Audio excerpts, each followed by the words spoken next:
Pasadena, California, January 14.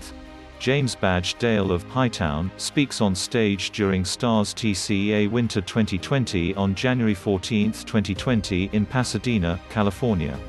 Photo by Michael Kovac, Getty Images for STARZ, Cosmic Horror, Surrealism, Japanese Horror, Police Procedural, and A Missing Girl. The Empty Man has many classic horror components to dissect. Still, one thing it's not is Slenderman, the Bye Bye Man mash-up the trailer initially touted, thank goodness. Instead, The Empty Man, which is based on a Boom Studios graphic novel, was a big swing for 20th Century Fox, an ambitious, experimental horror film with Lovecraftian elements made on a sizable budget that takes incredible risks, some that pay off more than others. Unfortunately for the film, which was made by David Fincher's protégé, it was among the few last movies scheduled for release by Fox before the Disney merger. It was one of the few movies to actually get its release date moved up during the theater shutdown in 2020. Suffice to say, the company had no faith in this film.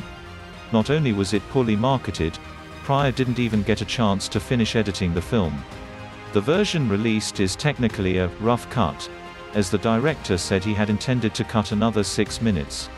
As it is, The Empty Man has a runtime of over 2 hours, which is pretty rare for a horror film. The mishandling of this film is a shame because now that it has been seen by a wider audience and more horror fans, the film is finding more fans and even considered a contender as a cult classic. Over the past weekend, the movie was released on HBO Max. Here's hoping that more people watch it, because while it certainly won't be everyone's cup of tea, but it's a reminder of what the genre is capable of and how cool it is when we get to see big-budget horror films that take legitimate risks. The Empty Man ending. What happens to James? What is the Empty Man? Now that we've established the merit of the movie, let's discuss what it all means.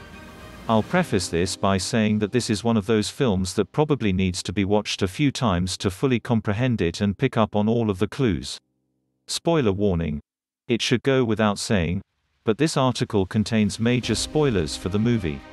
At the end of the film, the big reveal is that James is a thoughtform, or a Tulpa, created by the Pontifex Institute. The Institute, which masquerades as a self-empowerment group, is a cult that serves an ancient being. We don't actually find out what this being is because the implication is that the Empty Man is just the vessel through which this being can communicate with its followers. Throughout the film, we find out that James's wife and son were killed in a car accident while James was busy having an affair. He's plagued by guilt for what happened to them and the fact he wasn't there. But in reality, none of that happened.